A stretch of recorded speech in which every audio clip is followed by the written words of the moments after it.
この番組はご覧のスポンサーの提供でお送りします。 Hello! What's up, pumpkins? Hello, mga pumpkins! Yun, no? Yun, no? May bagong appearance. Actually, hindi. Pero hindi kasi natin in-upload yun eh. Pero sooner or later, no, pagdating natin doon sa part na yan. Pag we will upload episode 0. Pag monetize na tayo. Pag monetize na tayo, ganun eh, no?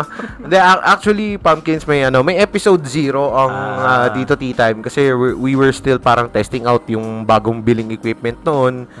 Ayun, tapos ando si Tito Edong.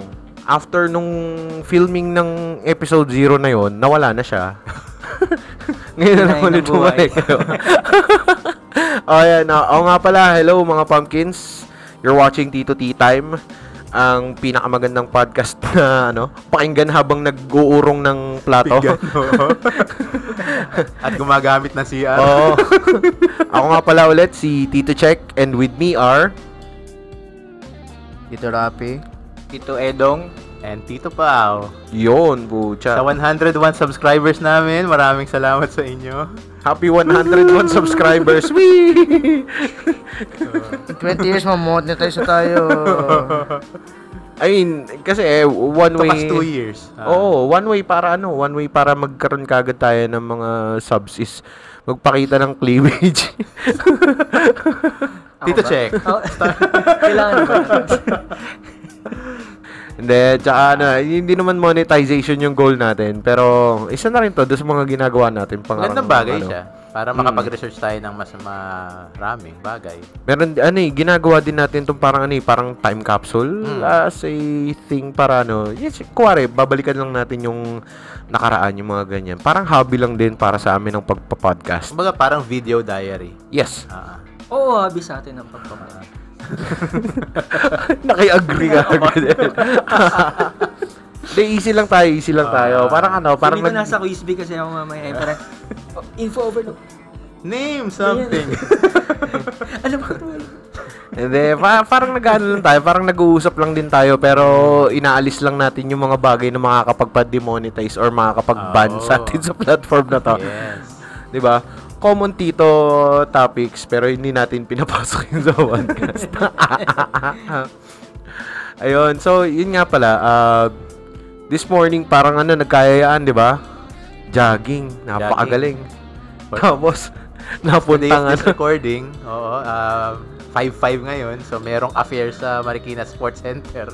Hindi kami nakapag-jogging doon sa loob eh. Bawal kami ron. Ayun, napunta na lang sa lang kami mag-exercise. At least nakapag-Sunday brunch tayo mga tol. Yeah, minsan lang din makapag-bonding yung mga titos natin.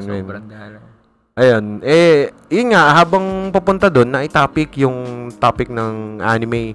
Which is actually, ang tagal na natin hindi nag-uusap tungkol sa anime in this podcast. Akala ko nga, isa yun sa mga main na magiging topics ng Tito Tea Time kasi week channel tayo, di ba? Well, ang dami kasi nating mga topics na pinag-uusapan din. Lalo na recently. Tapos syempre, hindi naman tayo palaging may time para manood ng mga anime. So, I think meron din tayong mga anime na hindi pa na napapanood, na matunog nung mga panahon na yun or whatever. Parang ganyan. Eto, kasi nagsimula yung topic na yun dahil meron akong sinuggest ng mga anime kay Tito Edong. Tas, ang ganda pala ng anime ngayon. Alam pala niya, nung nag-uusap kami kanina. Nanonood din pala siya. Ayun. So, ano nga ulit yung isa doon sa mga nabanggit mo nun? Yung recently, yung Kaiju number 8. Yun. Ongoing pa yun eh. Ongoing pa siya, di ba?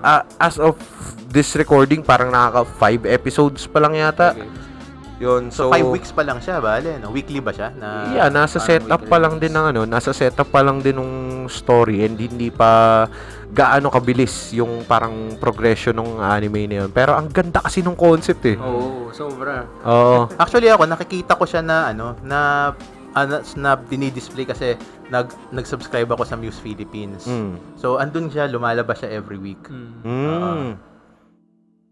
Pati yung pati nga 'di ba nga finorward ko sa yung yung link ng Axel World kasi pinapalabas siya ulit sa Muse Philippines. Parang naka-English dub yata. Parang naka-English dub siya. At meron silang mga tinatagalog. Parang recently, parang 2 years ago yata, yung Takagi-san. May Tagalog sila na na dub eh. Oh my God. Ang cute nga eh. Yung episode nila dun sa Play. Ang cute nun. Yun, katulad nun, yung sa channel yun na ganun, yung Muse Asia, na ilalicense. Na-license niya yung anime. Kaya legal kang makakapanood sa YouTube ngayon. Kaya guilt-free. Guilt-free siya. Hindi ka hindi mo kailangang pumunta sa mga iffy websites na baka bigyan ka ng virus or magbayad ng subscription. So, ayun, na ibibigay sa atin sa Southeast Asia lang yata siya may license eh. Palagi mo ba, Tito Check, pag nanood tayo ng gano'n, nasusuportahan natin yung manga artist at saka yung animation company legally? Very little. Siguro. So, kasi basically, for the love of the anime na lang itong mga channel. Ang alam ko kasi, yung directly nakakapag-support ka doon sa makers and doon sa parang animation company na is para bumili ka ng merch nila, yung mga DVD, yung mga special box, manga. Medyo matagal-tagal pa yun. Pagka ngayon pa lang ini-air, mag-iintay ka pa ng ilang season bago siya malagay sa DVD. Diba? Actually, may nakikita nga akong cafe dito sa Pilipinas na pag bumili ka sa kanila ng milk tea or coffee, pwede kang magbasa ng English translated na mangas. Uy, okay. Parang officially, manga cafe. Ganun Oo, parang manga cafe. Official edition. Parang magandang target yun sa susunod na Sunday Drive. Hindi ko nga baka location. Parang nasa Caloocan niya yata or tama, may Pepsi Blue dun. Nasa Valenzuela. Oo nga pala. Isa rin din yun sa mga natin, usapan natin sa no? Anong meron sa Pepsi Blue? Summer na kasi. So, nag-aaral ng malamig at masarap na inumin. Oo. So, alam ko last year pinanawagan na rin natin to kasi ang init na rin last year. Pepsi Cola Company, baka naman. Meron kayong mga loyal fans dito ng Pepsi Blue. Parang baka mag-Harold din Kumar tayo nito, kakahanap ng Pepsi Blue eh. Doon sa mabalik tayo doon sa anime ano ba to? Recommendations. May isa ka pang pinanood na ni-recommend ko. Tito Ed. Recommend talaga. Ito talaga kasi si Tito Check, ang aking talagang lapitan ko yan ng mga information sa anime na maganda. Kasi sobrang basta marami siyang alam doon simula bata kami. So, ang tinanong ko sa kanya, anong maganda lately? Sinabi niya, siguro last few months ago nung kami nagkita. Sabi niya, Free Rental, magugustuhan. Soso na Free Rent. Ano yung English title niya? Free Rent. F-R-I-E-R. Adventure? Soso no Free Rent lang talaga. Free Rent din ang alam ko eh. Oo. Yun lang yung alam ko eh. Kasi Free Rent the Slayer, parang ganun yun. Parang diba, lagay na lang natin dito. English title. Para madali ring makita ng mga fans. Kasi sa YouTube yata ang madaling hanapin yung English title. Free Rent, parang Journey After the End, parang okay, tama. Parang yun nga siya. Di ko lang pwede tayo mag-spoil, pero yung genre niya, fantasy, no? High fantasy. Tapos sobrang iba yung niya sa mga napapanood ko before, iba yung setup niya kaya maganda. Sobrang mong term doon? Yung non-stop mo siyang papanoorin. Complex and simple at the same time Riveting pero simple siya at the same time. Yung katulad niyan, yung anime na Soso no Free Rent. It's a current trend, I think, sa anime industry since siguro nung pandemic times na tumataas yung mga anime, yung occurrences ng anime for adult audiences. Kasi I think medyo mas complex siya kaysa sa children's anime na parang mga shonen, shoujo, ganyan. Jujutsu Kaisen, tsaka Demon Slayer. Yung mga action. Kasi there's this parang yung pacing, yung mood. Tapos, syempre, yung storytelling din na you have to look at the nuances. You have to look at the parang broader picture kung paano ginagalaw ng mga characters, yung mga objects do sa surroundings nila at kung paano nag-affect yung parang society, ganyan. Yung systems of classes na parang ganun. And very reflective siya ng ng mga civilizations from before, Yes, it's actually parang let's say it's medieval period. It's seen as a point in a point in time ng isang immortal being which is yung elf na si Free Ren. And then paano ba to? Ang expressive niya eh. Kasi, tong nangyayari dun sa story na to is just a blip of time para sa kanya. Kasi, 1,000 years na siya na buhay. Ganyan, di ba? And then, it gives you parang, time to ponder about perspectives. Yung sa yung mga ganyan, yung mga adult anime na pinapanood mo, babasahin mo yung underlying theme. Tapos, ipapag-reflect niya yun sa sarili mo. Di ba? Palagi ko, this is a parang healthy trend. Para para doon sa anime industry. Kasi tumatanda na rin yung mga anime watchers eh. Kasi tayo, ng mga bata tayo, di ba? Tayo yung mga mostly anime watchers. Tapos, yung mga parents natin, nakikisabay-sabay sila minsan, lalo na yung mga tatay nung Dragon Ball era and other shonen titles, di ba? Katulad ng Yu Yu Hakusho.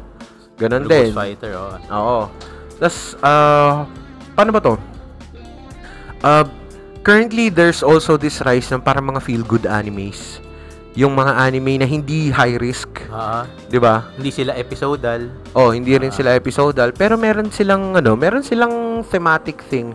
Actually, guilty pleasure ko yung, Eurocamp. Ano yan? It's about this parang yung camping club.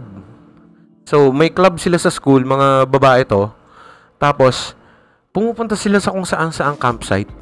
Nagka-camping lang sila, nagre-relax sila, out in nature, ganyan. As you do when you're going to camping, di ba? Tapos, pinapakita din yung mga nuances na katulad nun. How weather will affect your camping, di ba? Sa mga bata, ang gusto lang nila, camping, outdoors, ganyan. Pero kapag matanda ka na, you're going to... Iisipin mo lahat ng ibang factors. You're going to consider parang, kamusta yung heat, yung cold, yung humidity, ano yung chances of rain, kung nagyayelo man doon sa bansa nyo, is there any chance of parang snowfall, di ba? Tapos ano yung mga risk niyan? Meron ba mga wildlife na maapektuhan, or active ba yung parang mga predators sa gabi, parang ganyan, na makikita mo parang, itong mga tao na to, they go outside, tapos nag-enjoy sila ng nature, tapos eto yung mga factors na tinitignan nila, tapos nag-enjoy lang sila, men. Yes. Ako nahahawa ako doon sa enjoyment nila. Tapos doon sa mga troubles din nila, kunwari, may kailangan kang bagong equipment, tapos gagastos ka na naman, relate na relate. Totoo yan. Di ba? Sana, ang wish ko nga sana, napanood itong anime na to nung mga parang nag-vlog doon sa Davao na pumuli ng mga tarsier at pinangiti sa camera di ba? Kasi disruption ng environment yung ginawa nila. Kailan ba yun? Parang last month lang yun yung kinover sa news. Kung halimbawa, ganyan pala yung ganyang klase ng information yung binibigay nung ulit title yan, Eurocamp, di ba? Sana naituro sa kanila na hindi porke nandun yung isang species, pwede mong pakialaman. Kasama rin yan doon sa parang environmental impact ng camping, di ba? Sa eto, dun sa isang anime na paano ba to? Hindi naman obsessed ako, pero isa to sa mga paborito ko talagang anime franchises is yung yung Mushoku Tensei, yung magkakasabay ngayon na maganda din yung Mushoku Tensei. Mushoku Tensei, Slime. I was reincarnated? Oo. Slime. That time I got reincarnated as a slime. Yun yung mga pinapanood ko ngayon na natapos ko na yung mga editions ng light novels nila. Tapos hinihintay ko na lang yung pag-a-animate. Kasi gusto kong makita in motion yung nabasa ko ng mga chapters do sa light novel. Kasi yung manga medyo mabagal din So yung light novel talaga updated dun sa pagkaka-release and pagkaka-update into English. Parang ganun. Na kapag pag lumalabas yung mga episodes nila kada linggo, parang, bitin, tabaan nyo pa. Parang ganun no? Yes. Oo. Katulad nun, yun yung mga mainstream na pinapanood ko. Tapos meron naman akong ibang mga medyo hindi ganun kasikat na pinapanood. Hindi ko pa maalala yung title nung kakapanood ko lang. Sandland? Yung pinag-sinasabi mo nabanggit ko kanina. Episode na pinanood mo, sinubukan niya. Sandland. Sinubukan ko kasi medyo iffy yung mga reviews kasi napapangitan daw sila do sa parang computer 3D drawing. Kasi yung texture niya para siyang hand-drawn. Pero ang totoo, CG siya. CG siya na drawing. So parang ano eh, yung mga Naruto Shippuden na video games na may mga dark outlines, parang ganun yung pagkaka-anime sa kanya. Pero ano kasi to eh, in the style of Dragon Ball. Kaya akala mo Akira Toriyama ang gumawa. Akala ko Akira Toriyama, or hindi ko pa kasi nasa-search, hindi ko pa nare-research siya. Nabanggit ko lang Yung ngayon kasi very interesting yung premise nung ano, parang post-apocalyptic na konting adventure. Yun yung mga uso nung panahon Akira natin. Toriyama nga siya. Akira Toriyama. Galing ng Ayos Hindi ko pa kasi nasa-search. Kumbaga, yung ginawa ko siyang pampatulog kagabi. So, ibig sabihin, first episode ito, post-mortem, niya to, release? Hindi. Kasi, nakakailang episodes na rin eh. So, recently mo lang siya, sinimulang panahon. Oo, parang nakaka 10-ish episodes na siya. Okay. No, sabi ko, parang parang Akira Toriyama work to. Parang ganun. So, I just gave it a shot. Parang, interesting. Siya rin nag-draw eh. Original manga. Mas inline yung art nito kay Arale versus Dragon Ball. Dr. Slump. Dr. Slump. Mas inline yung art nito. Mas una niya yun, kaysa sa Dragon Ball ang Dr. Slump. Mas inline yung art nito. Tapos yung parang adventure style kay Dr. Slump kaysa kay Dragon Ball. So yun, sabi ko, you can see parang isang anime na hindi masyadong pinag-uusapan tapos magugustuhan mo pala siya, di ba? Minsan talaga, kailangan mo lang talagang panoorin eh. Maraming ganong anime eh. Ako surprisingly nagulat ako kasi si Tito Check, parang early last year pa ako kinukulit ito na panoorin ko yung Oshinoko. Kasi maganda raw. Tapos pati yung sister ko, sinasabi niya panoorin ko. Yung mga office mates ko panoorin ko raw. Pero hindi ko siya pinanood until February this year. And I was so surprised na sobrang nagustuhan ko yung kwento niya. Kasi i-share ko na rin yung parang anime na sinusubaybayan ko ngayon. So, kasi sa umpisa, parang iisipin mo regular na idol anime lang siya eh. Tapos makikita mo yung depth ng kwento niya bago matapos yung episode 1. In fact, sobrang na-invest ako dito na binalikan ko yung manga niya. At yung manga binabasa ko hanggang ngayon. Kasi tapos na yung season 1 eh. Apparently this year ng summer or fall, basta later this year, i-release yung season 2 niya. So, sobrang iniintay ko yung yung theater arc nila. Yun. So, yun naman yung ini-enjoy ko ngayon na anime. Oshinoko. Ibig sabihin na favorite idol. Or may bias. Yeah. Kasi di ba, girl. Oo. At ito pala, tinignan ko yung current listing kasi this week hindi talaga ako nakapanood ng anime sa sobrang busy ko sa tindahan. Sa tindahan. May Jisan Basan Wakagairu. Grandpa and Grandma. Parang Returns to Youth. Wakagairu, Returns to Youth. So, bigyan ko lang kayo ng napakaliit na spoiler. Yung dalawang matanda, lolo't lola, bumalik sa pagkabata nila, early 20s. Okay. Early 20s. As in, yung body nila, nag-de-age. Nag-de-age yung katawan nila dahil doon sa isang parang mystic na nangyari sa kanila. So, eto, gulantang lahat ng mga tao sa paligid nila, ganyan, na eto nga pala yung yung itsura nung dalawang matanda na to kasi parang malapit na close ng ma-expire yung dalawang matanda. Tapos eto sila sa youthful self nila, yung lolo macho, yung lola naging sexy, ganyan. Tapos na-attract pa nga yung mga teenager do sa lola kasi nagmukha siyang early 20s na babae, ganyan. Naonesan, parang ganun. Eto, paano ba to? Medyo may konting kurot sa feels tong anime na to. Jisan Basan Wakagairu. Kasi kumbaga in a sense of parang bitter memento mori, nare-remind yung mga matatanda na mawala din sila someday, 'di ba? At nare-remind yung mga bata na yung mga previous generations mawala din someday. 'Di ba? So parang it's a sweet pero medyo may konting bitterness na na anime kasi it gives you perspective na kung gaano ka-precious yung time for people and syempre do sa mga pamilya mo, 'di ba? Yung mga nagpalaki sa iyo, ganyan, tapos yung mga ni-raise mo na generation, 'di ba? Parang ganoon. So, it gives you a perspective na yung distance ng time mula do sa pagiging bata nung lolo't lola, and then this time na yung mga yung mga apo nila, which is parang mukhang ilang taon lang yung tinanda nila do sa mga apo nila, 'di ba? Parang gano'n. Tapos, na-discover din nung younger generations na, ito pala yung previous generation on their prime. Ganito pala sila kalupit. Di ba? Parang gano'n. Medyo feel good na, na anime ito eh. Tapos, medyo nakakatawa kasi, syempre, dahil nga bumata sila parehas, bumalik yung alindog ni Lola. Si Lolo, ganado, di ba? Parang gano'n.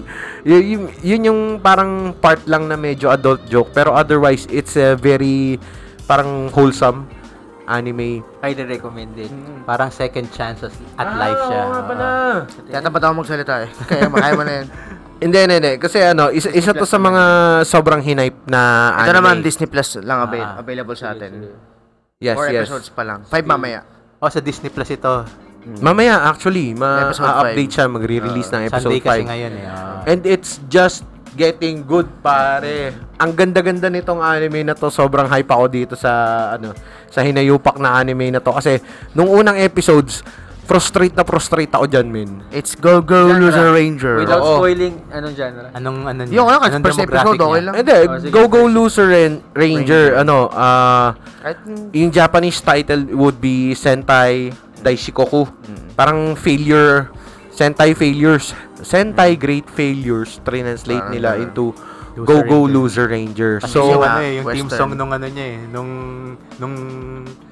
Go Power Rangers! Diba yung Saban, Saban produced tsaka license. Well, eto naman, ang ganda rin kasi nito kasi it's the twist na hinahanap din ng adults dun sa childhood favorite nila. Kasi ang tawag kasi sa kanila sa Japan nito would be Sunday show. Sunday show. Kasi tuwing Sunday, syempre ginagala yung mga bata ng mga magulang sa malls or sa theme parks. Tapos pag-uwi ng gabi. Oo. Tapos may bagong episode din ng Super Sentai. Oo, ng Super Sentai. It's either Saturday night or or Sunday night.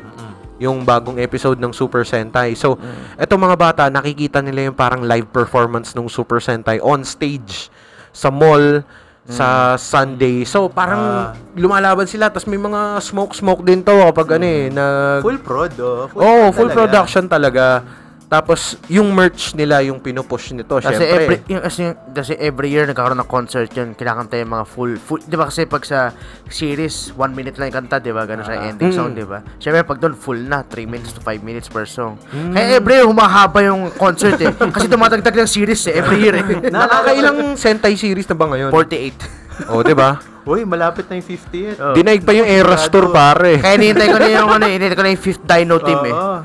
Sure ako 5th Dino Team, 50th yan. 50th, Oo.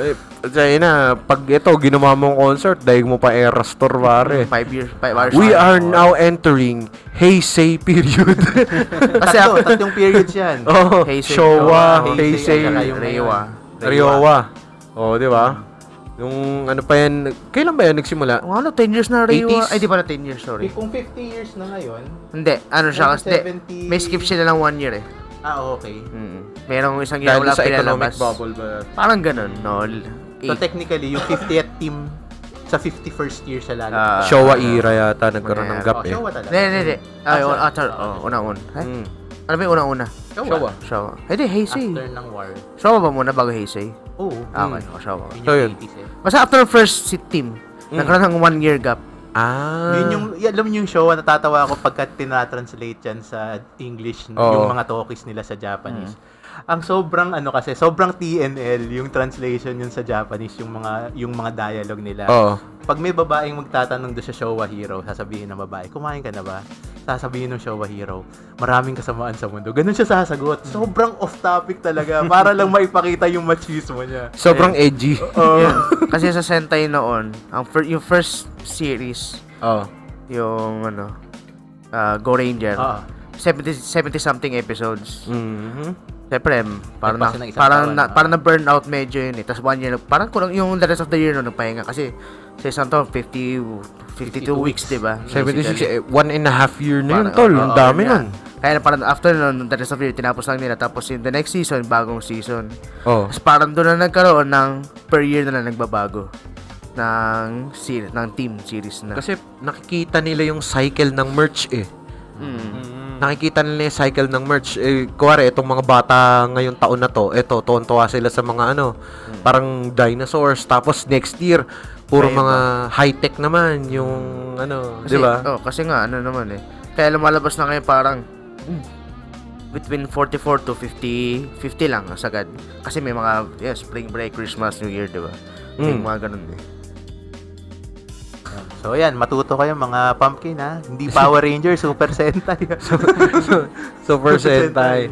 Ayun, ito, yung Go-Go Loser Ranger, medyo medyo napakaganda nung twist niya. Dark spoof siya eh. I won't spoil it kasi napakalaking Kasi kahit yung trailer factor. lang eh. Kahit trailer problem mo, may entice ka na eh. Oo, One anime na may similarity dito, pare. Wala wala pa. Unique siya, unique. Medyo siya. Unique siya. Medyo kakaiba siya. Top 1 recommended. Ay, hindi. Dito check. Pasok yung The Boys. Ano yun? Oh! Parang ganun. Nadal season. Hindi, basta yung concept ng Super 7. Okay. Gets. Basically Oo. yun. Yun, parang ganun, parang may insight. Disillusion ba? Oo. Ayun, tama. Yung concept ng being disillusioned from your idols, di ba? Yun. We should not spoil this kasi napaka-hype nito ngayon. Episode 5 pa lang naman. Kailangan supportahan yung ganitong Oo. mga project. Panoorin sa legal na paraan. Sa legal na paraan. Disney Plus ako Disney Plus yan. Yun. I'm searching this list kasi Dami, sabay-sabay as usual, Spring ang dami. Spring Spring release kasi, na spring. Actually hindi pa Patapos parang na, gitna na. record-breaking Patapos tong na na to. Patapos na ng spring. Hindi ba record-breaking tong Daming season na to sa daming release? Grabe.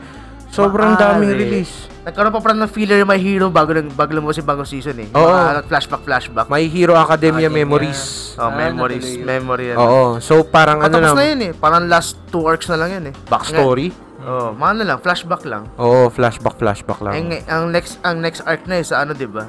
Yung pag-invade ng technically invasion ng America do sa villain society, di ba? My Hero Academia yan, no?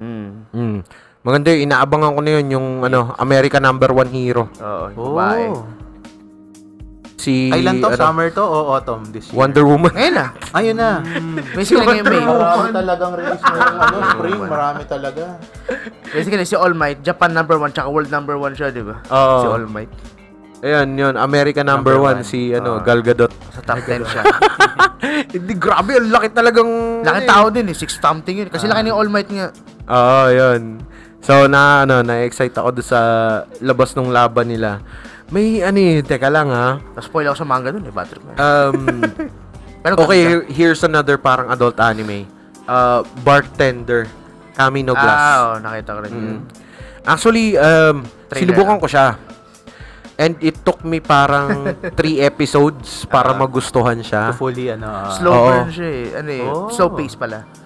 Oh, Saan to? Mapapanood? Disney Channel din? Hindi ko alam.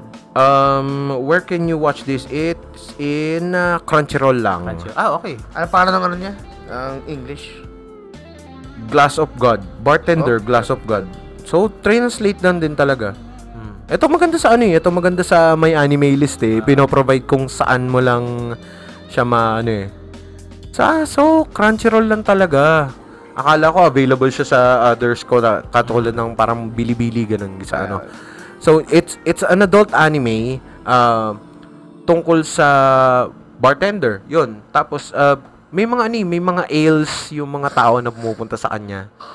Pare yung pinakaunang arc nitong bartender would be do sa isang matandang lalaki na namimiss yung tropa niya. Oh. Na hinahanap niya yung kung paano gawin nung kaibigan niyang bartender tong inumin niya. Pero may pangalan yon. Nakalimutan ko na yung pangalan nung blend na yon. Ginagawa niya as standard. Hindi, pangit yan, sabi nung matanda. So, ni-research ngayon nitong bartender yung yung era. So, nung panahon pala na yon, higpitan sa Japan ng supplies kasi hindi pa sila nakaka-bounce back from the war. From the war, okay. 'Di ba? Hindi pa sila nakaka-bounce back may talaga. O parang nung 50s pa kasi to. may mga sanctions sila after ng World War II eh. Oo eh. So, where did Japan get their liquor then? Sa Russia. So, kumuha siya ng mga Russian spirits, tapos blend niya. Nung pinatikim niya doon sa matandang lalaki, ito yung blend nung kaibigan ko. Ganto niya to isinaserve sa akin. So, diba? gin, vodka, whiskey, sakali. Parang rum-based yata yung So, yun, di ba? Medyo adult to. I don't think it would parang fit well with teenagers. Teenage Pumpkins na may nanonood Oo. tayo. Pero Pero pang-mastito siya. Pang-mastito siya. Pang-mature talaga. 21 Pang-tito older. talaga. Yes, 20 yes. older. Tinitignan ko rin yung list na kasi etong season na to, sa sobrang daming anime, Releases, hinati ko siya. Sabi ko, ito yung mga anime na papanoorin ko weekly. Tapos ito yung mga anime na i-binge ko. Kasi, para pag sobrang ganda, anong may bitin ka o iipunin mo? O anong tendency mo? Sasabay mo or i-delay mo yung panonood? actually, meron akong isang anime na regret akong nilagay ko siya do sa binge list. Yung Shumatsu Train. Train to the End of the World. Yung niya, English title niya. May nagsasabi na ito daw parang parang spiritual successor daw to sa Fooly Cooly. I don't know if you guys ever watched Fooly Cooly, pero medyo confusing kasi para ang nagbabasa ng ano nga ulit yung Japanese writer na paborito mo? Haruki Murakami. Para ang nagbabasa ng Haruki Murakami book. Wow.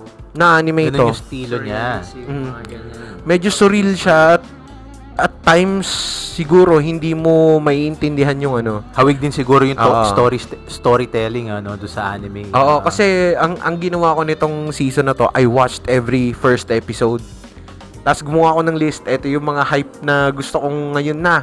Ayokong ma-delay dito. Tapos ito yung mga medyo lukewarm yung reception. Ganyan, hindi pa Medyo nagsisisi ako, nilagay ko siya doon sa binge list ko. Pero mas maganda doon siguro na i-binge list. Kasi katulad nung yung isang anime na to, nilagay ko siya sa binge list ko and buti na lang talaga nilagay ko sa binge list. Jigoku Raku. Last season's anime siya. Last season's anime. Nilagay ko siya sa binge list ko. Tapos nung bininge ko siya, satisfied. Day off spent well. Genre nito. Siya, Parang action, fantasy. medyo Action. konting fantasy. Parang historical fantasy din Maganda. na konti. Maganda nga. Maganda yung Hawig siya ng happy marriage, parang ganun yung datingan. My happy marriage, maganda rin yun. Last season din yun. Maganda. Pero yung My Happy Marriage, naman yun, mas slice of life yun. Yung Jigoku Raku, mas action. Mas action siya. Tapos medyo gory siya, so I don't think na parang papatok siya sa mga bata, as in bata, yun. Paano ba? Medyo mystical kasi kung action yung Jigoku Raku, yung My Happy Marriage is parang mystical, Mystical din mystical na, siya, Meron kasi silang mga kalaban. Parang normal siya na mundo natin. Yung setting niya, halos parang normal. Pero yung military unit ng Japan doon sa anime na yon, para silang may special unit na nag-aano ng mga spirits, yung mga ancient spirits. Maganda nga. Maganda yung setup niya. may mga powers. Tapos itong babae na bida. So basically si Hellboy. Undercover unit. Yes and not yes. May similarity. Similar pero Sa akin, different. But same. Mas naiko-connect ko siya sa parang adult version ng Alice Academy. Mas Oo. ganun. Pati yung power ng bida to nullify powers of other magic users.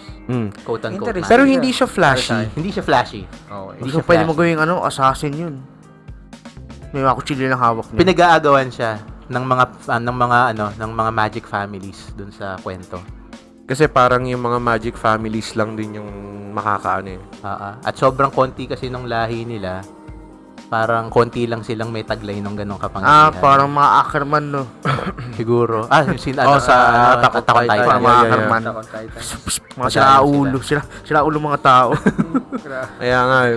Iba yung tibok ng puso ng mga... Di ba parang ewan ko lang kung ako nag-misinterpret pero meron siyang na parang within the family lang yung tumatakbo yung dugo nila eh. Siguro merong konting incest na involved. Kasi ang konti talaga nung may apelidong ganun eh. Di tsaka parang sa babae lang napapasok Yes, so yung sa babae. skill eh. Pero tapos, maaga pang namamatay. babae bida. Babae ang bida. Babaeng bida.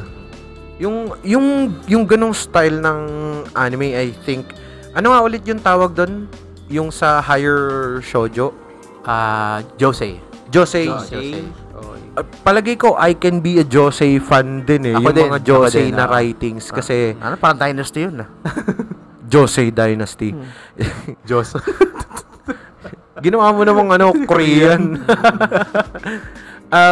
Paano ba? Kasi yung Josei, medyo sila eh. Medyo mas disturbing silang magsulat. Yes, oo. Kasi yung problema siyempre, siguro dahil bilang lalaki tayo, hindi natin masyadong ma-comprehend yung problema, yung mga struggles ng mga adult females. Meron siyang particular tawag dito. May particular context na sila lang Nakakaintindi. Na komplikado. Meron yung particular na complication. And parang one thing doon eh, may mga maliliit na bagay na worries yung Josei na style ng writing na parang in a male's perspective na parang isipin mo, does that shit matter? Parang wala namang kwenta yung iniisip nito tapos pinagwo-worry lang niya yung sarili niya. Pero bilang consumer, magwa-wonder ka na, uy, meron palang ganito. Ito pala yung perspective ng parang ganong style. Sa Kasi stand-up comedian narinig ko yan eh. Ang sabi niya, parang, ang mga babae kasi, mas emotionally developed kaysa sa atin. Kaya Akash Singh yata. Kaya wag ka daw, pagka yung mga babae, pagpipili sila ng lalaki ang magiging partner nila, wag silang pipili nung kasing emotionally developed kagaya nila. okay. Kasi laging magka-clash. Interesting. Laging magka-clash pagka ang lalaki lagi dapat tahimik lang, kalmado. Kasi parang, hindi, pero ang perspective ko naman is reading too much into things. Parang yun yung perspective ko na parang, okay, dumaan ako doon sa hallway, tas natabig ko yung picture frame, tas nabasag. Pero hindi naman ibig sabihin nun, wala ka ng kwenta para sa akin. It's an accident. Na natabig ko yung picture frame, nabasag yung Wala lang yun. Wala lang yun. Wag mong didibdibin. Meron silang maraming interpretation, thousands of interpretation. Di ba? Parang ganun. It's reading too much into things. Tapos medyo mahirap din yung I think okay din yung perspective na yun, man. Maganda. It's another twist dun sa kumbaga, playing within perspectives. Tas ang daming parang filler anime lang na lumabas ngayong season na to. So baka alisin ko na rin sa nakakadagdag siya dun sa sundo sa roster eh na. Nakakadagdag siya sa roster kasi 'di ba kunwari tapos na yung season. Meron akong binge list kasi yun yung parang hindi naman ganun ka-importanteng mga anime para panoorin ganyan. Pero gusto kong maintindihan yung context. 'Di ba? Bakit siya sumikat, ganyan. Kasi dami talaga mga anime na ang baba na lang nung parang quality ng writing. Yung parang isa-serve talaga sa'yo lahat ng details. Tas, na lang siya, parang, fan service? Pwede. Oo. Diba, katulad nung ibang mga isekai dyan na kolekta na lang ng kolekta ng harem members, ganun. Totoo yun. Halos palaging kadikit ng isekai genre yun eh. yung hero ka galing dito tapos kokolekta ka ng babaeng member sa party mo. Ganun ba? Kasi attracted ba sila sa isang napakalakas na alpha male? Hindi ko maintindihan pero mas naiisip ko sa ganun yung chick silog na kanta ng Kamikaze. Oo. Di ba? I mean, there's this... Simping yun eh. There's this trend na halos every every season may BL anime. Isa pa yun. Para naman sa mga Fujiyoshi fans ng ano. Ibig sabihin ng Fujiyoshi, pare? Rotten Girl eh. Yung direct translation niya eh. Pero technically, sila yung nagko-consume ng mga boys love yaoi content. Mga BL content na ang BL anime. Pwedeng BL bait, yung hindi naman talaga tinutuloy, kunwari lang parang slam dunk ganun. At saka Kuroko no Basket, mga BL bait yan eh. May isa pa yung Uy, peace tayo. yung mga figure slam dunk skating. fans, ayun. Anong title nun? Kulang At saka na yung Haikyuu. Isa kulang sa mga na lang sikat na mga maghalikan BL bait eh. yun eh. Haikyuu. BL bait siya. Konti. Pero action siya. Prince of Tennis, yan mga BL bait yung mga yan eh. Kasi nagkakaroon sila ng mga pairings. Itong gwapo na to plus tong gwapo na to, parang ganun yung... At merong mga seryoso talaga yung mga bara. Rose anime. Kasi 'di ba pagka Yuri, Lily. Pagka BL, Yaoi, bara. Okay. Lily girl to girl, pagka girls love, Rose pagka boy. Yan talaga mga weeb. Kailangan alam mo yung terms.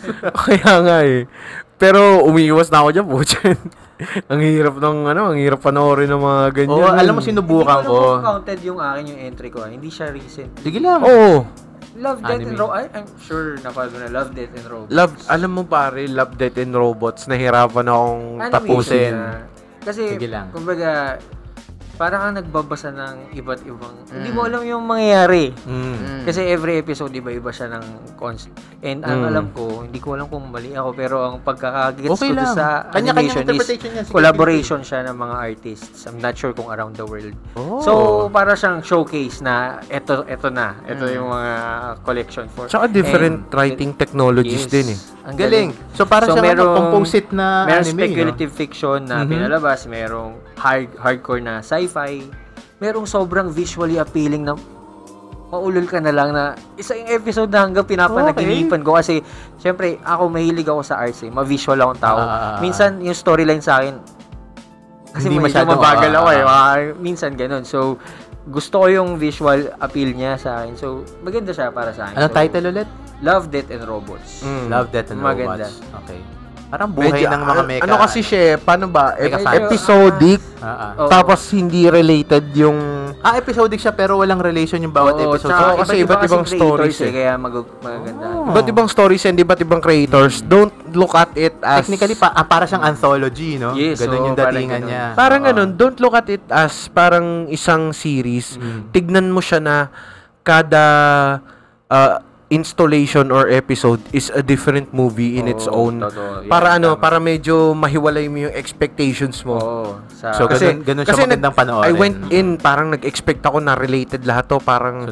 Baka may underlying... Iba't iba kasi. So, kung gusto mong mag-enjoy to, palagay ko, ang suggestion ko, araw-araw, isang episode. Wag mo siyang i-binge watch. Kasi mako-confuse ka lang kasi wag mo isunod-sunod. Yung utak mo, hawak-hawak mo pa yung information from the last episode. Tapos 3D animation siya. Tapos manonood ka ng susunod na episode, hand-drawn animation naman. So, mako-confuse lang yung utak mo doon sa ano na yun. Okay yun Pero maganda siya, interesting intake siya ng Love, Death, and animation. Robots. Unlike sa mga Ano yung sa season to ending, yung may giant? limot ko na. Babalik ako. Ang deep nung hype na yun, ng episode na yun. Ang sakit sa ulo nun. Yan Pero din, ang from ganda. the same anime. Mind-boggling Yung season ba to yung yun may giant sa beach? Pinanood nyo yan, tatlo ba't ako? Di ko yung pinanood. Oo, yung parang torso ng tao. Yes. Buong katawan. Nag-start na investigation. Anong year yan? Around Jordan, ano pandemic siya? yung season 1 naging success siya, tapos Season sumunod 4 na ata. Anong year nga? Anong year? Tagal na. Parang 2018? 18, mga ganun. 2018 yung season 1. Ano siya, Tapos, journalist? Yun. Tapos, siya magsusulat lang niya tungkol sa giant na nag-wash up sa beach. Okay interesting. Hype. So, nasa seinen demographic ito, no? Malamang Kasi sa every hindi. season natin 3 robots malamang. no? may may recurring episode yung Three robots. tatlong robots after the post-apocalypse, di ba? Wala nang humans yun. Nakakatawa yun. Ang ganda nung dynamics nila as parang written characters. Ang ganda rin nung yung pagkaka-setup ng world kasi ang daming questions eh. Ano nangyari doon sa mga tao? Ano nangyari kung paano sila nawala? Para mga ganyan. Yung sa Giant, medyo messed up yun kasi Deus Ex eh. Iba nga siya, Deus Ex Machina siya. Di ba? It's asking parang paano gagawin ng mga tao when they encountered parang ganun. Parang holy crap, one day. Di ba? Ano gagawin ng mga tao? So, alam mo yung para siyang collection ng mga European short films. Pwede. Oo. Pwede. Para siyang collection ng mga European short films kasi medyo out there yung concept ng mga European short films eh. Pang Hayao Miyazaki na medyo twisted eh. 'Di ba? Yung kunwari meron kang pinto na bubuksan tapos may mangyayari na lang doon sa loob ng room na 'yon, ganyan. Or yung isang parang bahay na wonky yung dimensions. Sa loob, ganto kahaba, 20 plus feet. Tapos pag mineasure mo sa labas, wala siyang 20 feet. So, there's something messed up do sa dimensions kung paano nasusukat yung loob tsaka labas, di ba? Yun, parang ganun, parang European film feels yung series na yun eh. Meron nga akong trivia nga pala kay Hayao Miyazaki. Meron akong nakita lang recently, nadaanan ko lang sa feed ko sa YouTube. Ayaw daw ni Hayao Miyazaki sa Lord of the Rings. Lord of the Oo, kay Tolkien. Ano kayang dahilan? Hindi ko pa napapanood yung pero papanoorin ko siguro pag uwi ko sa bahay mamaya kung bakit ayaw niya ng Lord of the Rings. Hayao Miyazaki is Ghibli, no? Tapos si Lord of the Rings is Tolkien. Ano ang mga famous na creation niya? Ni Hayao Miyazaki? Pinakasikat Ghibli. Spirited Away. Yes. Oo. Studio Ghibli, medyo anime, yung Sa rin yun, maganda rin yun. yung sa kanya naman kasi surreal, childish, with the bit of parang fantasy. Kasi siguro magkaiba lang sila ng siguro ng surrounding. Pero kasi confirm ko siguro next episode. Papanoorin ko pa kung paano ba kasi if you would describe Tolkien, solid yung niya eh. Solid yung fantasy backgrounds niya eh. Kumbaga pag nagpe-paint siya ng picture para sa audience niya, buuan talaga. Buuan very talaga. detailed. World building talaga. Oo, wala siyang iniiwan na stone unturned. Talagang mabusisi. Oo, describe talaga. Yung kay Hayao Miyazaki naman, gusto niyang gamitin yung imagination ng kung sino man na nakakapanood as parang supporting engine para doon sa ginawa niya. Kasi, binigyan kanya ng concept with minimal detail. Tapos, ikaw magpa-perceive nun. Tapos, ipaprocess mo yun sa sarili mo. Tapos, saka mo makikita na, wow, maganda yung ginawa niya. Without ever really parang explicitly saying details kung paano gumagana yung fantasy world ni Hayao Miyazaki, parang ganun. Tsaka siguro magkaiba sila ng perspective kasi tanda natin si Tolkien, parang naging reserve soldier ito eh. So, sumabak siya sa World War I, di ba? Sino? Sa trenches. Tolkien, Si Tolkien, Kaya nga doon nga nag-umpisa eh, yung Lord of the Rings. Sige. Ito nakita ko Ang hate ni Hayao Miyazaki is more on sa films. Hindi ito sa libro. So Lord of the tama naman. Sabi kasi Hayao Miyazaki. So hindi siya kay Tolkien galit. Hindi kay Tolkien. Kay Peter Jackson. Siguro sa Mostly, Lord of the Rings tsaka Hollywood films. O Hollywood adaptations, parang ganun.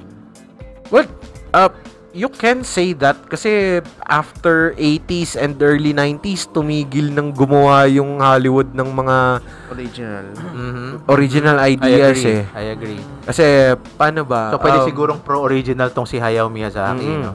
Sabagay, maganda. Neighbor Totoro, Spirited Away, Princess Mononoke. Although, pwede nating sabihin na yung iba pang trabaho niya, gaya ng Howl and the Moving Castle, at saka yung isa pa na yung Little People.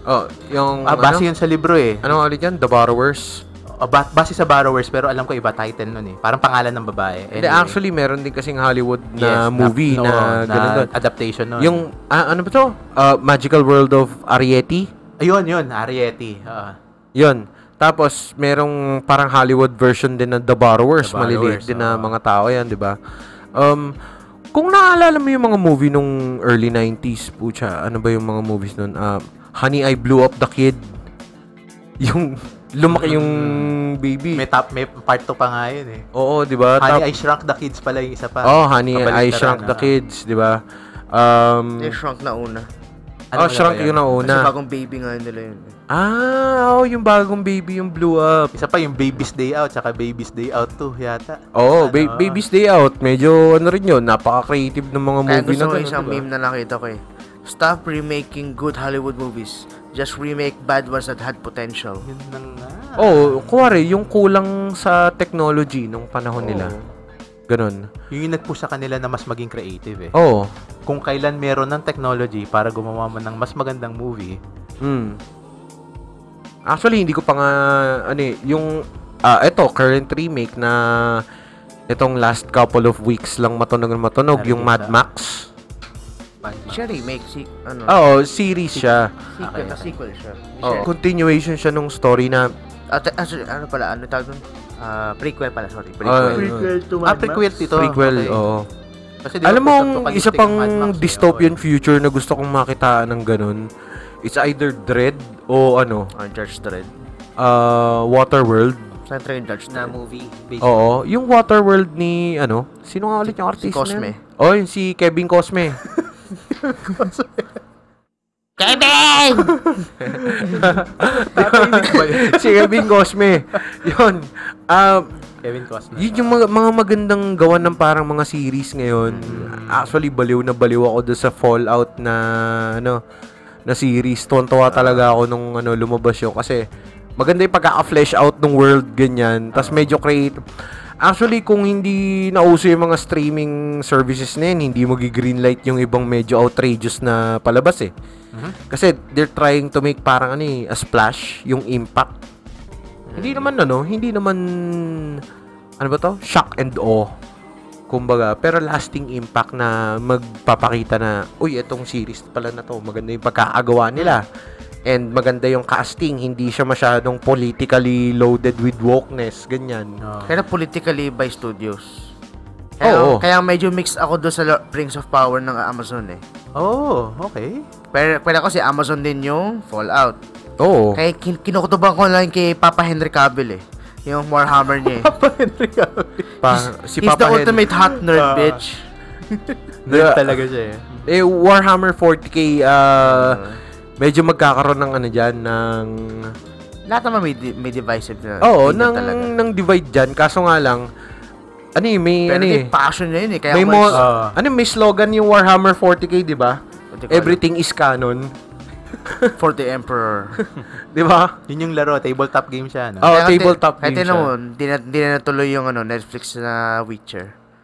Kasi given na chance talaga nung binigyan ng gawing producer part producer si Henry Cavill doon sa Warhammer. Kinuha niya kagad eh.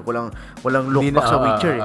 Diba? Kahit yung Witcher, mahal din yung Witcher eh. Binasa niya yung libro tsaka nilaro niya lahat ng games. Pero pinagpalit niya Pero sa mas Warhammer. mahal talaga niya yung Warhammer 40K eh.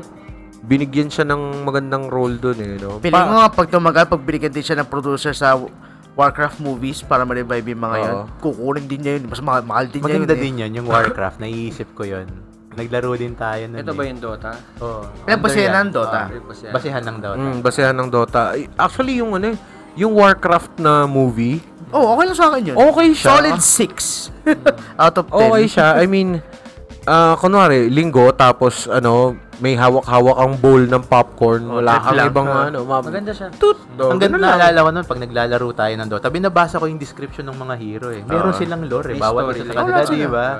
Ako actually hanggang ngayon, curious akong matutunan yung makita sa screen kung ano yung nangyari sa kanila nung... Actually, parang lang yun. Yung iba doon, parang flavor text lang eh. Pero may iba, napanood mo ba yun? Yung pero Warcraft? maganda kung ma-apply nila, di ba? Focus sa babae na hero, di ba? Orc. Basta yung orc na. Tsaka si Lothar. Yun ang naalala ko. Tsaka si Lothar nga. Lotar's si Edge, Lothar. no? Yun eh. Hindi siya hero, no? Nasa si Lothar. Napanood mo yung Vikings? Yun ang hindi. Wala kang kwenta. So, gamit lang niya yun nandun sa game. Pero si Lothar, hindi siya kasama talaga sa hero, Biglang no? na-judge yung pagkatao dahil doon sa pinapanood na shows eh. Hindi kasi nung pagka-height ng Vikings, nung season 2 or 3 yun eh. Yun nga, siya si Lothar eh. Si Ragnar Lothbrok. Si Ragnar Lothbrok. Siya yun eh. Actually, malaki-laki na siyang talaga nun eh. Lumakas lalo. Lumakas yung stardom niya. Ayan, speaking of yung mga fantasy stories. Kasama yan eh. Ito, highly suggested ko talaga, Dungeon Meshi. Dungeon Lagi niyang kinikwento yun sa amin. Oo. Actually, tinapos ko na yung 6 episodes Oo. ng season 1. Tapos, hindi Hindi. pala. Season 1 pa rin pala hanggang ngayon. Oo. Break lang sila. Break lang. Ano siya, Natigil kasi nabitin tuloy ako. Kaya sabi ko, sige, hintayin ko yung season 2. Akala ko hanggang 6 episodes lang sila. Yun, sinabi niya sa akin parang 2 weeks ago. Tinuloy. Game siya, di ba? Game siya eh, di ba? para siyang isipin mo kunwari parang D&D. Oo. Parang ganun. Pero mindset computer niya. game nga, di ba? Pero yung writer daw niya, yung writer niya, babae ito eh, yung writer nito. Ang pinagbasehan daw niya, isang video game na napaka-obscure na video game. Parang yung mga Inspiration niya to. up and coming noon na hindi sumikat ganun. Parang, Pwede, Oo. Na fans lang ganun. Okay. Tapos, tong game na to, pagpasok nung Heroes Party, nalock sila doon sa dungeon, tas kung ano-ano yung ginagawa nila, pasikot-sikot, tas kung anong backflip yung ginagawa nila, para lang matapos yung dungeon, para lang maklear yung dungeon. Parang ganun, yun daw yung naging inspiration niya. Ito naman kasi yung Dungeon Meshi, itong storya na to, medyo convoluted din. Kasi nung una, Para siyang yung para siyang yung pinanood. Ano yung title nun? Pinanood natin. Sa Muse Asia, sa Muse Philippines. Yung naging convoluted na sa huli, ang hirap na niyang intindihin. Sasaki and Pips. Yung Sasaki and Pips. Sobrang convoluted nun eh. Ilang beses na rin namin na-mention ni Check yun dito ni Tito Check yun dito sa podcast eh. Ang ganda nung Sasaki and Pips. Pagdating ng episode 3, Actually, buti nga episode 3 nga nag-ano ka na. Ako na-realize ko siya parang episode 8 na eh. Kaya nga. Ang dami ng mga factions eh. Pumasok yung sa fantasy faction, ano pa yung May mga episode faction dapat nung Dungeon Meshi. parang 17 yata. May 18 na. Kare-release lang kahapon. Ewan ko. Baka kahapon lang ni-release yun or nung pwede isang kahapon araw. Episode 19 May 9. So May 2 nilabas. So, Okay. Friday. Thursday. Thursday. Sa Netflix pala. Available Netflix yan. Available siya sa Netflix. Ano ko siya kasi itong Dungeon Meshi parang tayo eh. Itong dwarf. Parang tropa to. Initagaluto nila. Nagpakilala siya. Kasi parang ikaw na nga magkwento. Yun, Without spoiling it all, ano yung Without spoiling it all, kunwari, kaya mong i-fit yung tropa natin doon sa party nila. Party setup. Oo. Ilan? Mga 5, ganun. 5 sila. Parang 5 sila. 'Di ba may loko-loko, may supporter nung loko-loko, may cook, may thief.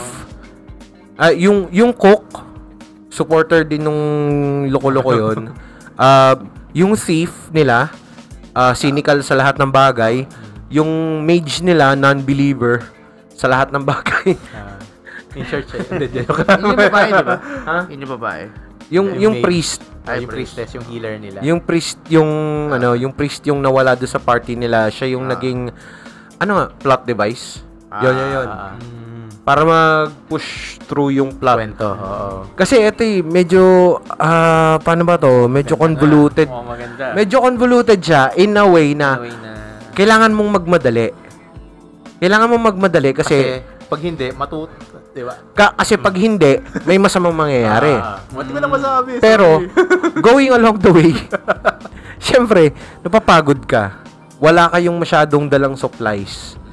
Kailangan yung kumain. Balik kayo, di ba? Diba? Syempre, ang mga tao, ang kinakain nila, mga domesticated animals, Doon sa underworld na yun, ha? mga farmed na, mga vegetables, ganyan, mga grains. Wala kang ibang choice kundi kumain ng monsters. Pinapatay mo sa dungeon. Oo. So, let's say, kuwari, ano bang familiar ka na monster? So, paano may pagka-survival? May pagka-survival. Kaso nga lang, hindi eh. Kaso nga lang, hindi for survival eh. Minsan, parang gourmet anime. Parang campfire cooking. Parang naging ganun yung dati. Medyo mo sa araw may natang meme. Katabi ng dwarf si Gordon Ramsay. Finally, some good fucking food. Tapos kinakain nila pucha dragon steak. Dragon steak. O kaya goblin na... May mga parts din sila ng kung ano, mga dryad head, parang ganon. Merfolk, eggs, mga ganon. Tapos kung ano-anong monsters, kasi itong monsters na to, makikita mo to sa D&D, yung RPG game na yon. Maganda siyang source of inspiration, lalo na kapag gagawa ka ng mga high fantasy stuff. Kasi detailed sila Iniintay ko siya actually, either try not to eat or kaya yung eat Dungeon Meshi, yung sa People versus Food. Kasi iniisip ko kung paano nila i-recreate dito sa mundo natin yung iba't ibang yung mga monster meat. Diba? Di gumamit ka ng mga exotic meats. Diba? Diba? Free reign din sa Netflix. 28 episode. Yay. Lahat ng episode? 28. New release na ba? Or Hindi. Last year pa to.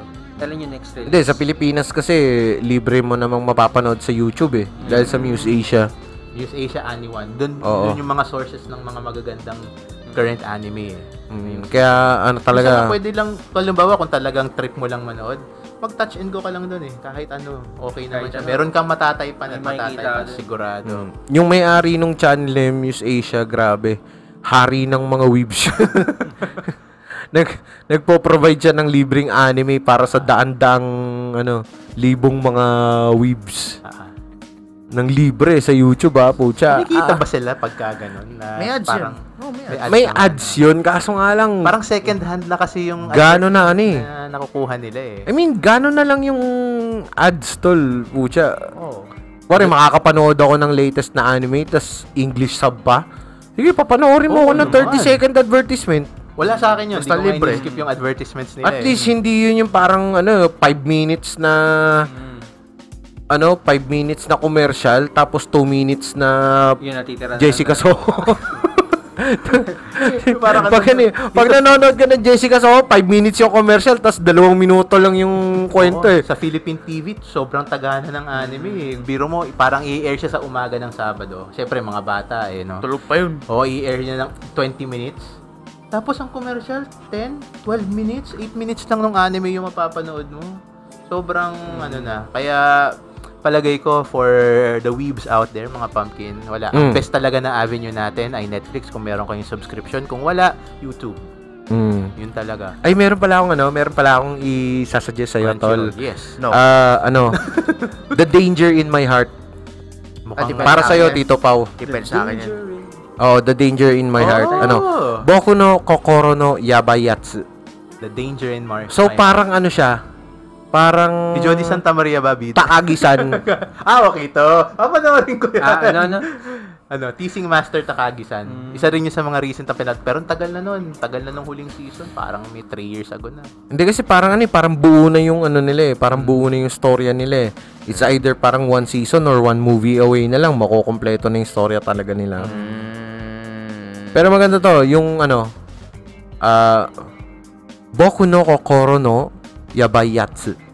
Untitled. The Danger in My Heart. The Danger in My Heart. Nakalimutan ko yung isang gusto kong i-suggest sa'yo Yung ang bida ay college girl na babae. Matagal na siyang may hearing tawag dito disability. Porkit ba't PWD ako manonood na rin ako ng movie tungkol sa PWD? Hindi yun. Na-in-love siya for the first time sa isang senior sa school. Tapos nag-date sila. Anong title nun? The Silent... sa pink-colored hair na The Silent Sanctuary. Daw dito. Yan na lang ipapost. Baka naman Your Voice. Hindi Your Voice. Last season lang siya. Tinapos ko nga Maganda yun Maganda siya. Ano siya? Makikita mo yung A Quiet Place. Quiet Place. Horror yun Hindi, biglang yung mukha niya, yung lumabas sa Si Krasinski lalabas bigla. Tayo na yun. Nakakagago. Although nakakayamot lang ng konti, ang off lang sa akin dito kasi yung kaibigan, yung best friend nung bidang babae, parang sobra namang parang sobrang gusto niya, masyado siyang promiscuous. Pero yung bidang babae at saka yung bidang lalaki at saka yung childhood friend ng babaeng may hearing disability, okay sa akin yung mixture ng tatlong karakter na yun. Gusto ko yung alala ko yung title ng mamaya. Hinahanap ko. yung Haruhi. Based nga doon sa ano eh. Nandun na yun doon sa previous episode Talaga? natin ng ano eh. Okay. Yun, matagal na yun eh. Pero yun. Pero would you recommend sa mga Oo, bagong pero movie? Oshinoko tayo ngayon. Oo. Yun yung parang hawig ng Sige. Haruhi sa akin in terms of yung shock Oshinoko. factor at saka yung deep depth ng kwento. Depth ng kwento. Subukan mo i-try. Episode 1 lang. Oshinoko. Pag di mo nagustuhan ng episode 1 drop, ganun yung guarantee ko. Oo. Pag di mo Tas, nagustuhan ng episode 1 drop. nga pala, yung first episode nun, 1 hour long. 1.5. 1 and a half. 1 and a half. Movie. Movie siya. Movie length yung episode 1, ng pocha. Parang OVA. Tapos, isang book last film, season, nga pala, ito, medyo feel-good anime to. Hime-sama Gomon no Jikan desu. Princess, it's time for torture. Gomon, torture.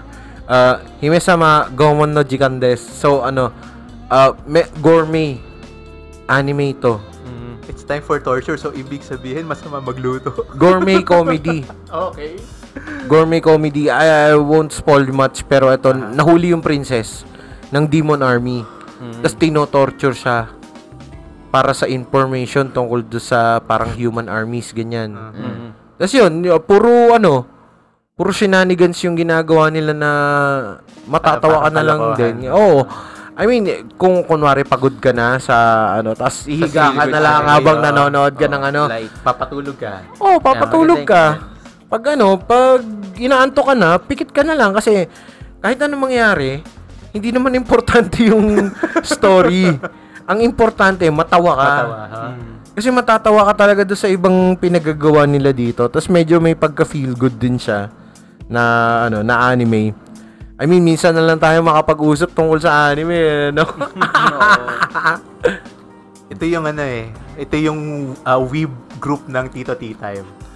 Ayan, tayo lang yung mga nanonood ng anime sa Yep. Paano ba? Kasi yung ibang mga tito, ang pinanood lang nilang anime, ng mga bata pa tayo eh. Yung mga mainstream na pinapalabas sa TV. Nung time na, maganda pa yung oras na binibigay sa anime sa TV. Nowadays kasi, di na masyadong pinahahalagahan yun. Well, it's okay kasi meron na namang ibang avenue para manood ng mga gano'n. So, I think that's okay. Magpalabas na lang sila ng ng kaliwa. Yun na naman ang gusto nila eh. Ito Tito Edong, kung paano ba, medyo mas adult themed na Naruto, yung tingin ko dito, Ninja Kamui. Kamui. I-search mo na para nakasave na sa History mo. sa history mo kasi promise, sabi ko sa'yo, pag pinanood mo to, naaalala mo yung mga dating eksena kung paano nakikipaglaban si Major sa Ghost in the Shell. Okay. Okay. Very Ninja. fluid. Fluid tsaka human-like talaga yung animations. Kasi yung mechanics ng katawan ng tao, na ipapakita nila kung paano gumalaw. Kuwari, yung pag-flick ng wrist, hindi nila pinapakita na gumaganon lang na parang swift lines lang. Hindi.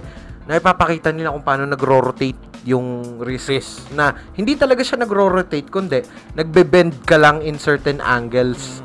Parang ganun. Ganun kaganda, tas ganun ka-complex yung animation na ginagawa nila. And take note, sobrang high speed nitong mga battles dito. Action siya. Action sa action kapag yung parts na may action. Tapos medyo may pagka-dark-ish. So, hindi siya ganun ka, pambata. Medyo mahirap na lang doon sa latter parts kapag nung dumami na yung episodes niya. Nung dumami na yung episodes niya, medyo naging convoluted na rin. Kasi hindi mo na sure kung saan papunta. Pero, I won't spoil you the later natin, details. baka naman kasi magustuhan ni Tito Edong. Oo. Mga pumpkin natin. Pero give it, Give it a try. 3 episodes. Sabi ko sa'yo, hindi mo na mabibitawan. Ako, binge watch ko yung parang yung earlier part nito. Tapos pinutol ko, sabi ko, hindi, i-binge watch ko ulit to pagkatapos kasi ang sarap niyang panoorin.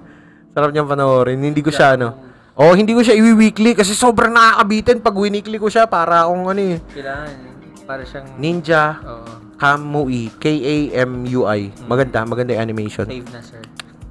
Top notch. Isa ba natin lahat yan? Habot tayo Sham-Sham. Ako, ang hindi Hindi talaga dapat, ang worth isama rin dito, although cliché na, tsaka mainstream, Sige.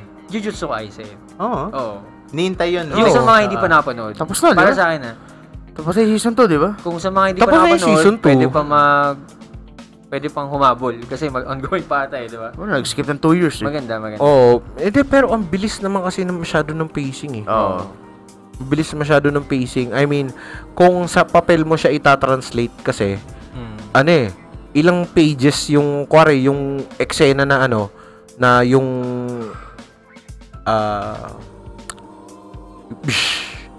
yung umexplode, di ba? Na nagkaroon ng malaking butas sa yung eksena na yun, ilang pages sa manga yun eh.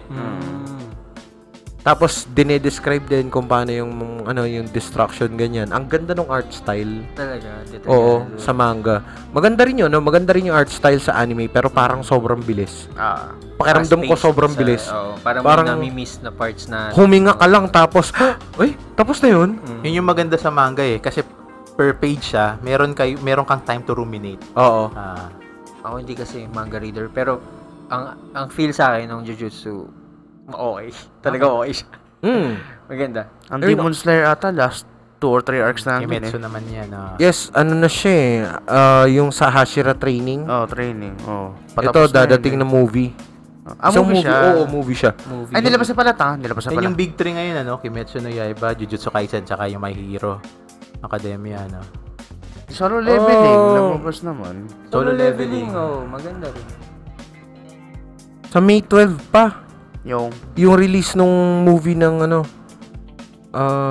nilabas na, di ba? Demon May ibang Slayer. genre, Nakalagay dito eh. If Ba't nilabas fan niya kayo siya ng sa Junji Ito, merong nirelease yun din. Yung gumagawa ng mga dark na, horror. Yung mga ganong genre, meron din siyang nirelease sa Netflix, alam ko eh. Uzumaki? Oo, yung creator nun, meron siyang bago. Animated series na, hindi ko sure kung siya pa rin, pero siguro, syempre, representative ng art niya. Okay. So, Or macabre siya. translate lang yung isang Very story niya. disturbing yung mga style. Ganun naman talaga pag Junji So, yung Ito gusto nyo nung ganun. Nilabas na Tsaka every episode, just like Japan. doon sa sinabi niya na may slice of life. Ito naman, slice of horror. Every episode. Masarap Okay panoorin din na siya. Yung natatawa talaga ako doon sa comparison ni Hayao Miyazaki tsaka ni Junji Ito.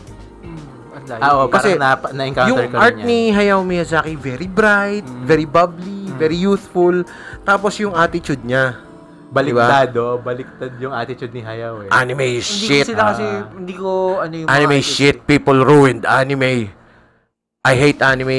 I hate the anime industry now. Parang yun yung sinasabi ni ni Hayao Miyazaki.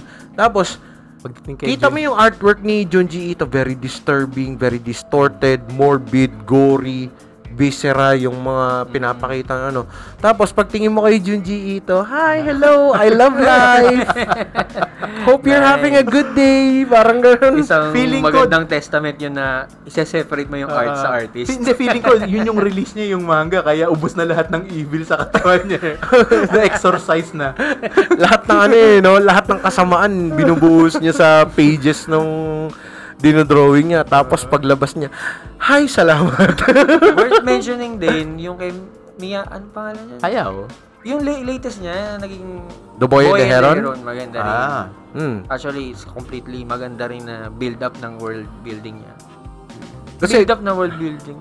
paano Ewan ba? ko lang, first episode ko lang po nag-guest. Magkahalo kasi, paano ba? Magkahalo kasi yung may mga pinapanood akong parang analysis na topic video din about Hayao Miyazaki and yung sa world building niya. Pinaghalo niya yung soft world building tsaka hard world building. So, yung soft world building, yung ipinapakita mo lang na eto yung nangyayari dyan. External na. Because that's what it is, di ba? Parang lumilipad yung mga whales sa sky. Bakit? Kasi dyan talaga sila nakatira. Ganyan, pinapakita na parang nag-wave yung mga Tapos yung hard world building is yung parang yung solid details. 'Di ba? Kaya sila nakakalipad kasi meron silang mga powers na ganyan ganito sa ina-explain talaga. So pinaghahalo ni Hayao Miyazaki 'yun. Kaya medyo na paano ba? nag-e-expound sa loob ng utak ng mga readers niya and viewers niya yung mga And eventually, nai-stress siya, kaya lagi siyang galit. Ang maganda sa art niya, Galit palagi. May pitik din ng superstition. Kaya medyo na ano tayo, kasi even in film, even in books, basta may ganong hint, ang ganda. Maraming mga... Na pupukaw yung attention natin. Isa si Hayao Miyazaki doon sa mga Japanese animator authors na gumagamit ng ancient Japanese folklores. Nagbe-base siya sa ganun. Kaya maganda rin. Astig yun, Para sa akin. Baka sa iba kasi hindi. Isa pang worth mentioning na gumagamit Kasi ng ganung kinikwento niya yung folklore. attitude, so gumaganon yung sa utak. Yan, si Oda. Joke lang. Yung recent na reveal sa manga nung forms nung Gorosei. Binase niya yun sa mga yokai sa Japanese folklore. Oo. Yun, may mga ganon din silang concept no. Kaya ang galing din minsan ng mga pagbe-blend nila. Makikita mo kung gaano sila ka-well na-create no? Kasi babasahin mo talaga yun, hindi pwedeng ano yun hindi pwedeng biglaan lang yun I-research mo talaga siya beforehand. So itong si Oda talaga, nabigyan lang siya ng ilang weeks na pahinga, sabak na naman. 3 weeks lang yata binigay sa kanya recently Tapos, sulat na naman siya ng bago. Imagine ko tuloy. Parang bigla na naman siyang nawala. Sila nga Nakanood ka agad no. no. Hindi kagaya ni Toriyama. Ano ka nangyari sa mundo nun, no? Oo. Hindi kagaya ni Literal Toriyama. mundo hindi lang weaves, mundo. Oo. Kasi, di ba, Siguro, after passing ni Toriyama, alam natin ang magmamana ng kwento, si Toyotaro. Si Toyotaro ang nagsusulat ngayon ng Dragon Ball Super manga. Parang protege niya. Oo, naka-hiatus pa rin ang hindi, pero parang this week yata malilift yung hiatus or next week. Yata. Oo, sinusundan ko rin kasi yung Dragon Ball Super manga kasi naano akong inisin si Tito Rapid. Bisgohan. Ayaw niya talaga yun. Pakita ng pangalan. Pero kinanon kasi ni Toriyama. Pakita yung pangalan. Bisgohan. Orange Piccolo.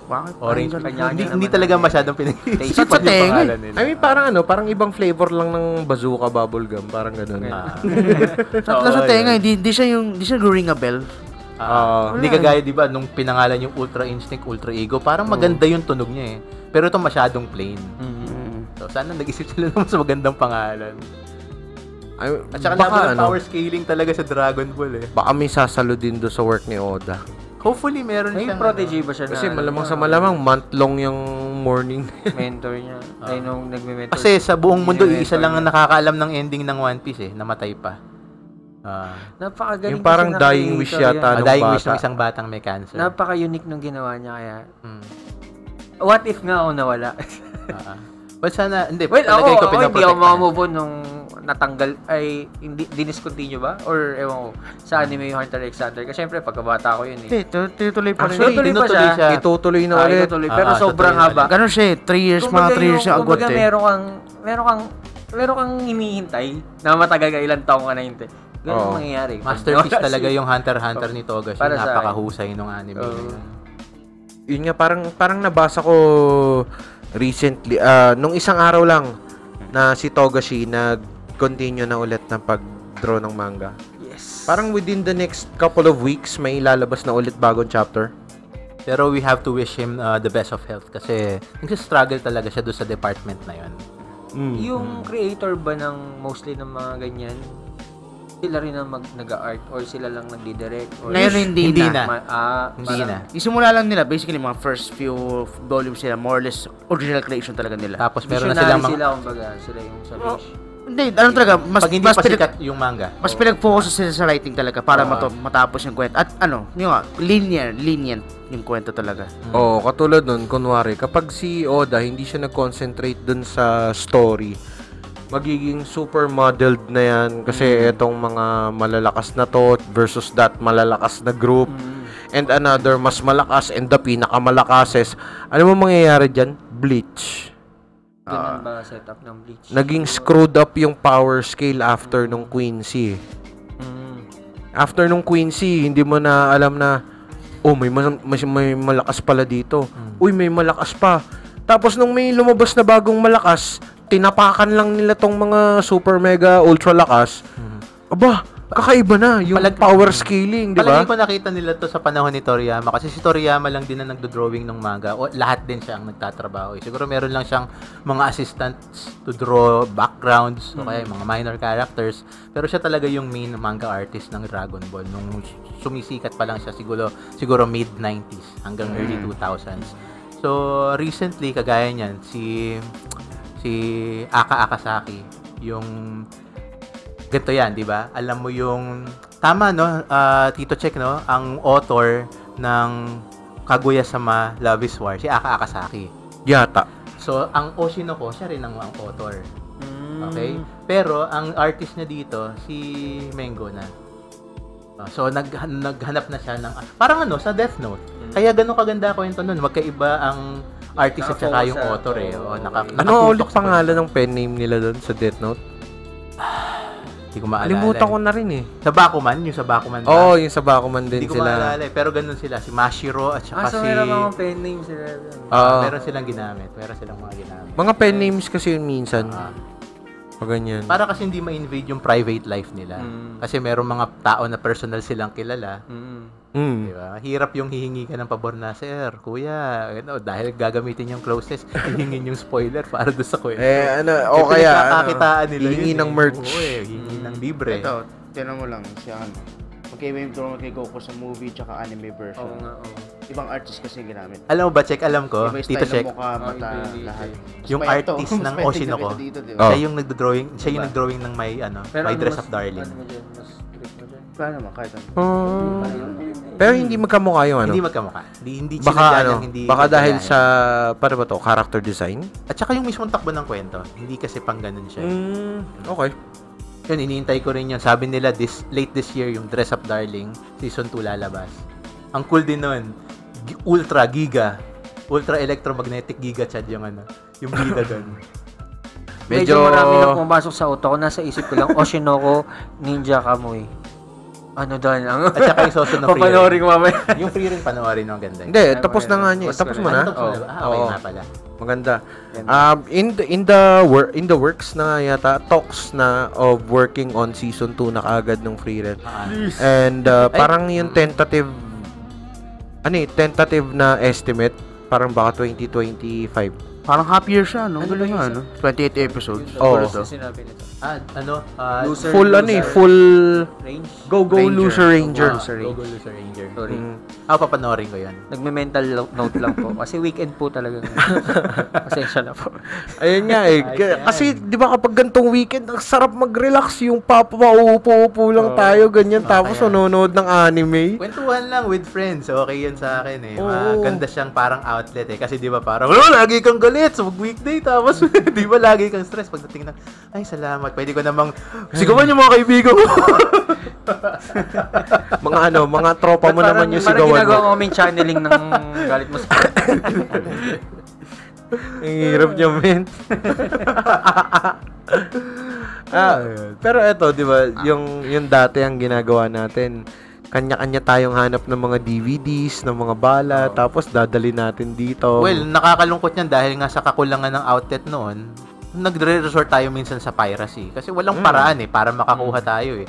Dahil sa mas malakas na internet at saka mga channel kagaya niyang nasa YouTube at saka Netflix, nagkakaroon tayo ng access na mapanood yung mga gusto nating anime in a legal way na nakakatulong tayo. Alam nating nakakatulong tayo. Uy, tsaka dati, naaalala ko yung mga presyuhan ng mga legal talaga na anime. Pricey talaga, bro. Sobra. Tagal mong hihintayan, taon mo siya hihintayan, tapos pag bibilin mo, dapat may pera kang naka-ready. Tapos, VCD pa, yung paano natin mape-play yun ngayon, di ba? Yun nga problema. Naghintay kami nung kaklasiko para do sa in-order niya na parang VCD. Yata, tas mga movies. Pero sa kataman ng VCD, 1 hour eh. So, 3 episode ng anime din yun. Oo, tapos biliin mo magkano lang yun? 100 kada isang CD? Yes, oo. 20 nga lang nun. Pirate yun, Pirate na kopya yun. Ganun din natin nakuha yung una kong may sassy girl yung pangit pa na. Nakuha ko rin yun sa batchmate ko yung pinanood natin. Tapos nakakuha sila ng mas magandang DVD. Pero ngayon, napakadali nang mag-subscribe sa mga streaming services. Legally natin And napapanood yung guilt-free mga- talaga kapag yung nag-enjoy ka, wala kang kung anong iisipin na negative na. Negative. Ay, kawawa naman yung kawawa Author naman nito. yung author nito, kawawa naman yung mga animators nito. While actually, wala naman talaga silang nakukuha. Totoo lang. Kasi sobrang streaming overworked services. sila at the same time pati. They Oo. have to meet all the deadlines. Kaya, alam nyo, mahalin natin yung kultura ng panonood ng anime. Hopefully, one day, ma-reach natin yung mga authors natin para mas maging, kumbaga, mapakita natin na na-appreciate natin yung ginagawa nila para mas ganahan sila at mas maging creative sila. Makapaglabas sila ng mas magagandang kwento na may enjoy natin. Actually, may anime pa nga ako na Sobrang inaabangan excited nito. Tinry ko na ngang i-summarize eh. Wrap up na ano ba katagal Meron pa siyang Ay, hindi, ito talagang, ang may pahabol. Sunday tayo. Ayos lang yan. paano ba to? Hinahanap ko yung, ito. Nilagay ko siya sa binge list ko kasi dati nang meron ito, Spice and Wolf. Spice. Kala ko Spy Family. Spice and Wolf. Dati Hindi, pa tong Spice, anime na to. as in spices. Oo. Spice and Wolf. Dati pa tong anime na to, pero ni-remake siya. Ni-remaster, parang ganun. In-adjust yung mga kung ano doon sa stories. And available siya ngayon sa Crunchyroll na Netflix. Hindi ko pa siya pinapanood. Niligay ko siya sa binge list ko kasi yung dati nagandahan na ako. Oo. Paano pa kaya ngayon? Kasi ang nababasa kong mga reviews is much more refined. Yung animation, mas visually appealing siya. Tapos, may mga plot holes na inayos mula doon sa lumang series nito. Ito, yung Spice and Wolf. Yan. Genre, fantasy rin. Genre nito, fantasy, adventure, drama. Not so much in action. Okay. Mas siya, financial. Kasi merchant yung bida. Ayun. So, okay na ako. I'm good. Wala na akong ngayon. na I'm ako. looking forward to more anime next season Yung kasi inaabangan kong next season, yan. mid-season pa lang tayo eh. Yep, Episode yep. 6, episode 7 pa lang tayo nung mga animes na meron ngayon. Ay, ang daming magagandang anime ngayong season na to. Medyo busy-busy tayo kapag pag weekends, after recording, manonood ng anime. Alright. O paano? May mga pahabol pa ba kayong mga Ako, Oh, Yes, goods na. Marami akong tututunan. Okay, So, yung marami tayong listahan mo i-binge list. dito, Edong. Ikaw. I need to pee. okay. Okay. Sige. Ako Mga pumpkin. Oo, mga pumpkins, medyo mahaba-haba na tong episode na to. Nakapag-usap din kami tungkol sa anime at last. Maraming salamat sa pakikinig at sa susunod ulit. Paalam!